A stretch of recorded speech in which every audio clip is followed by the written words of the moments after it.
Assalamualaikum, halo teman-teman semuanya, selamat datang di channel saya Rezian Channel. Dan di video kali ini, yang pertama saya ucapkan mohon maaf banget kalau misalkan udah lama banget saya nggak ada konten di channel ini ya teman-teman ya. Meskipun banyak banget teman-teman yang bertanya di kolom komentar. Yang terakhir konten saya itu tentang yang namanya Sentinel ini ya teman-teman ya. Bahkan ini udah 2 bulan yang lalu, yang dimana itu udah lama banget. Yang terakhir saya cuma live streaming, dan ini live streamingnya juga menurut saya sangat-sangat kurang memuaskan ya teman-teman ya, sehingga saya kayak kurang pede aja kalau misalkan saya ngadain live streaming secara rutin, karena dari apa istilahnya, gear saya itu belum lengkap teman-teman ya, dan juga belum memadai untuk saya melakukan live streaming dengan kualitas yang terbaik. Jadi buat teman-teman semuanya, saya mohon maaf sekali lagi kalau misalkan belum ada konten, karena jujur teman-teman, saya tuh bingung teman-teman nih kalau misalkan ingin membuat konten, karena di sisi lain tuh setelah saya update ke iOS 14 itu sebenarnya saya udah buat kontennya teman-teman ya, untuk cuman update doang sih, tapi entah kenapa saya tuh kayak mikir lagi gitu, ini sebenarnya layak diupload apa enggak gitu, karena cuma update doang. Dan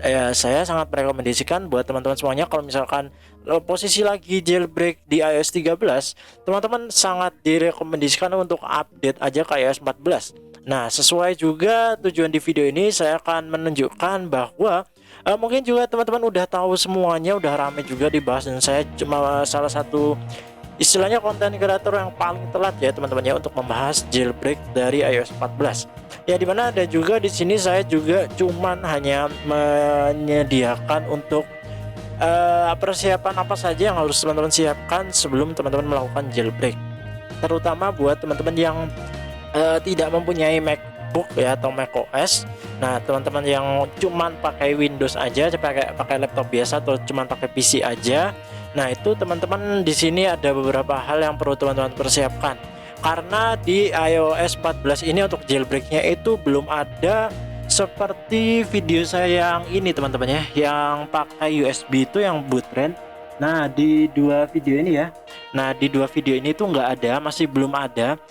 Dan itu menurut saya nggak apa ya teman-teman ya, agak ribet gitu kalau misalkan kita ingin melakukan jailbreak di iOS 14. Tapi kalau misalkan teman-teman pengen banget jailbreak, nah di sini saya akan tunjukkan beberapa persiapan yang harus teman-teman lakukan. Yang pertama yaitu teman-teman harus download Checkra1-nya versi Linux ya. Dan di sini langsung aja ke situsnya Checkra1. Banyak juga teman-teman yang tanya di komentar untuk bagaimana sih cara download Checkra1 itu sendiri ya. Di sini teman-teman bisa lihat di halaman Checkra1-nya yaitu checkra.in. Nah, itu udah jelas banget alamat Checkra1-nya. Teman-teman di sini tinggal scroll ke bawah aja, dan teman-teman tinggal download aja untuk versi terbaru dari Checkra1 yang tersedia.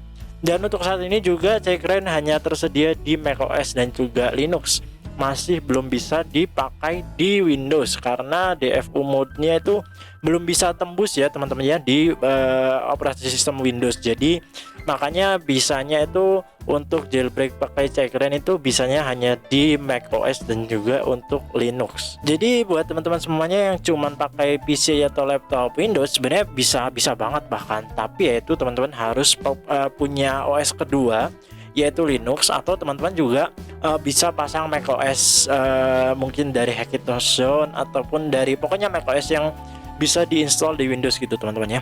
Nah, di sini teman-teman tinggal download aja. Di sini ada macOS 0.12.1 beta. Nah, di sini teman-teman di scroll aja ke bawah, ada all downloads di sini. Nah, di sini teman-teman tinggal pilih aja, ini ada download macOS. Nah, di sini untuk Linuxnya ini banyak macamnya ya teman-teman ya. Nah, di sini jujur saya juga masih bingung ya untuk khususnya. Tapi di sini saya simpulkan sedikit aja ya teman-teman ya.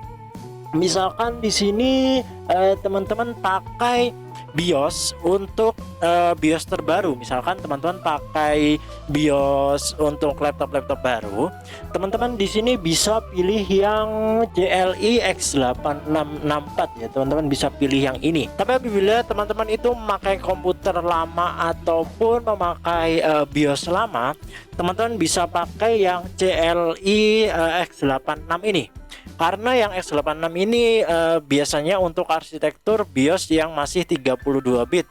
Jadi OS-nya biasanya itu kalau di Windows itu OS-nya masih pakai OS yang 32 bit.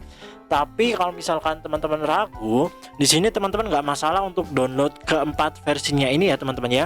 Dan di sini juga ada ARM, lalu ada ARM 64. Nah, di sini saya juga bingung untuk bedanya ARM dan juga yang tanpa ARM ini apa teman-teman ya. Mungkin kalau ada teman-teman yang lebih tahu dan lebih mahir, bisa bantu tulis di kolom komentar. Dan siapa tahu nanti di next video akan saya highlight dan saya jadikan pengetahuan baru ya. Semoga aja kalian juga infonya bisa menyampaikan info yang akurat. Nah, setelah teman-teman download, nah kalau misalkan teman-teman pakai Linux ya, download versi Linuxnya, teman-teman bisa download keempatnya ini, nanti teman-teman tinggal jalanin aja di bagian terminal, atau teman-teman download yang versi macOS-nya juga nggak apa-apa. Sebenarnya kalau teman-teman pakai versi macOS itu lebih gampang ya teman-teman ya, karena teman-teman tinggal install aja, nggak perlu jalanin terminal. Tapi instalasi dari macOS-nya sendiri untuk di laptop atau PC Windows itu agak lumayan tricky ya, lebih istilahnya bisa dibilang lebih susah daripada teman-teman memasang OS Linux di PC atau laptop Windows. Tapi ya ada plus minusnya teman-teman ya. Teman-teman tinggal milih aja. Biasanya kalau teman-teman pakai macOS itu banyak banget komponen-komponen atau hardware dari PC atau laptop teman-teman yang pakai Windows itu belum kompatibel. Jadi teman-teman harus cari drivernya lagi untuk macOS. Tapi kalau teman-teman pakai Linux itu biasanya langsung lebih banyak atau lebih bisa kompatibel dan teman-teman bisa langsung pakai aja. Tapi itu untuk menjalankan cekrennya ini agak ribet. Jadi buat teman-teman semuanya ya sekali lagi harus sabar, dan ya ada plus minusnya gitu teman-teman ya, antara teman-teman memasang macOS di laptop atau PC Windows atau teman-teman memakai OS Linux untuk menjalankan cekrennya. Nah, kalau udah teman-teman tinggal download aja untuk OS Linux ya. Nah, di sini ada beberapa pilihan. Salah satunya yaitu saya memakai Xubuntu, yang dimana saya pernah pakai ini tuh ketika dulu kalau nggak salah tuh lagi rame-ramenya hype-nya itu bypass ya teman-teman ya. Yang dimana kalau nggak salah itu saya pernah download di mungkin tahun lalu ya teman-teman ya. Itu saya untuk menjalankan macOS, yang dimana macOS itu dulu bisa dijalankan di Xubuntu ini, sehingga saya pingin banget gitu kan menjalankan macOS di laptop atau PC saya, karena saya dulu juga agak kesusahan dan masih bingung gitu untuk cara menjalankan atau menginstal macOS. Nah, makanya saya download Xubuntu ini. Dan Xubuntu ini based on Linux, jadi teman-teman juga bisa langsung tanpa memasang macOS lagi di dalam Xubuntu-nya ini, teman-teman langsung menjalankan cekrennya aja itu bisa teman-teman pakai Xubuntu ini. Tapi ya pakai terminal, jadi teman-teman harus memasukkan kode-kode. Tapi nanti kalau misalkan teman-teman ada yang minat pakai Xubuntu, mungkin saya akan bahas juga di video ke depannya. Tapi ya itu tadi teman-teman, kalau misalkan teman-teman ada yang minat banget atau teman-teman ya tulis di komentar aja apakah saya perlu memakai Xubuntu, atau teman-teman pengen pakai OS Linux yang lebih ringan lagi. Karena setahu saya kalau Xubuntu ini kalau nggak salah lumayan berat ya, bukan lumayan berat tapi lumayan gede. Jadi dia tuh OS-nya hampir kayak Windows, jadi sekitar 32 atau 64 giga gitu, sama kayak Windows ya. Kalau Windows kan sekitar 40 gigaan ya. Maka dari itu ini Xubuntu salah satu OS yang cukup besar ya. Beda dengan OS Linux lainnya, kayak apa ya, sebenarnya saya juga kurang paham sih tentang OS seperti itu. Karena juga di sini teman-teman ya, itu kelemahannya kalau kita di iOS 13 kemarin kan bisa pakai ini teman-teman ya. Di sini bisa teman-teman lihat untuk boot train ini belum ada update ya. Di sini bisa teman-teman lihat untuk boot trainnya versi 0.10.2, yang dimana itu masih belum support untuk cekren versi 0.10.2 itu belum support untuk iOS 14. Jadi buat teman-teman semuanya tidak bisa memakai boot train yang versi 0.10.2 untuk menjailbreak iOS 14, karena iOS 14 itu baru support di cekren 0.12 ini ya teman-teman ya. Nah, di sini bisa teman-teman lihat untuk mulai startnya itu iOS 14 disupport dari 0.12.0. dan ada update baru lagi di 0.12.1 ya teman-teman ya. Jadi untuk bootren atau untuk teman-teman melakukan jailbreak pakai USB itu sementara ini belum bisa. Maka dari itu saya barusan di menit-menit sebelumnya ini menjelaskan bahwa di sini teman-teman harus memasang OS tambahan atau OS kedua di PC atau laptop Windows teman-teman. Video kali ini mungkin cukup sekian aja untuk pembahasan untuk persiapan cara melakukan jailbreak di iOS 14 sampai iOS 14.3. Itu bahkan udah bisa dicek range-nya, udah support. Jadi buat teman-teman semuanya tunggu video saya selanjutnya, dan apabila ada yang kurang dari video saya kali ini mungkin teman-teman bisa banget menambahkan di komentar. Barangkali nanti bisa saya highlight dan juga bisa saya jadikan konten selanjutnya. Jadi terima kasih banget kalau buat teman-teman semuanya yang selama ini masih menunggu konten-konten dari saya, meskipun jujur saya sedih banget teman-temannya.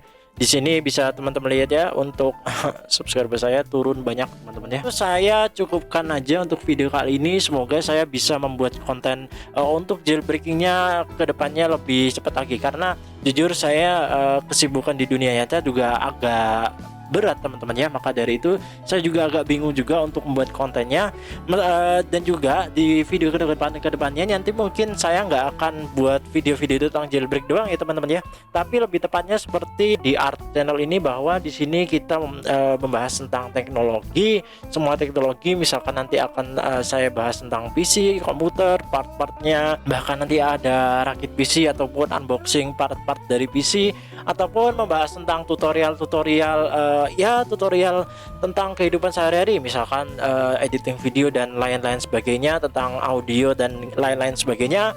Maka dari itu buat teman-teman semuanya, thank you yang udah nungguin konten dari channel ini. Dan ya teman-teman, mungkin cuma sekian aja dari saya untuk video kali ini, dan tunggu aja untuk konten selanjutnya. Dan ya jangan lupa buat teman-teman juga, apabila baru nemuin channel ini jangan lupa untuk like dan juga bantu subscribe-nya, dan juga jangan lupa untuk nyalakan lonceng notifikasinya biar teman-teman gak ketinggalan kalau misalkan channel ini mengupload video-video baru. Dan pastinya juga teman-teman bisa banget tulis di kolom komentar di bawah apapun yang teman-teman sampaikan, ingin bertanya, ingin diskusi, silahkan. Dan juga teman-teman bisa kontak saya melalui IG, udah tersedia di channel ini ya, di about. Nah teman-teman tinggal DM aja, dan juga barangkali ada permasalahan teman-teman yang teman-teman alamin, mungkin bisa jadi konten untuk video di channel ini juga. Nah buat teman-teman semuanya itu bisa banget. Jadi buat teman-teman semuanya silahkan aja kontak-kontak saya juga nggak masalah. Jadi jangan lupa juga buat share channel ini apabila teman-teman bermanfaat dengan konten-konten yang ada di sini. Dan ya thank you buat teman-teman semuanya, dan Rijian Channel pamit. Have a nice day and bye bye teman-teman.